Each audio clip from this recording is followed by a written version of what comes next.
10వ తరగతి పరీక్షల సందర్భంగా జెడ్పీహెచ్ఎస్ స్కూల్ నందు సరైన బందోబస్తు ఏర్పాటు చేయడం జరిగింది.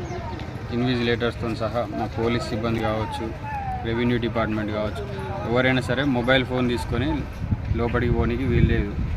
కలెక్టర్ గారు, మా ఎస్పీ సార్ గారు ఆదేశాల మేరకు సరైన బందోబస్తు ఇక్కడ ఏర్పాటు చేసినాం.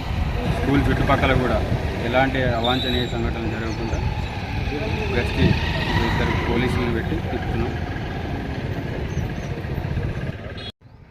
10వ తరగతి పరీక్షల సందర్భంగా జెడ్పీహెచ్ఎస్ స్కూల్ నందు సరైన బందోబస్తు ఏర్పాటు చేయడం జరిగింది.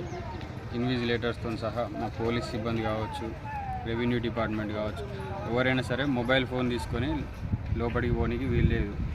కలెక్టర్ గారు, మా ఎస్పీ సార్ గారు ఆదేశాల మేరకు సరైన బందోబస్తు ఇక్కడ ఏర్పాటు చేసినాం. స్కూల్ చుట్టుపక్కల కూడా ఎలాంటి అవాంఛనీయ సంఘటనలు జరగకుండా గస్తీ ఇద్దరు పోలీసులను పెట్టి తిప్పుతున్నాం.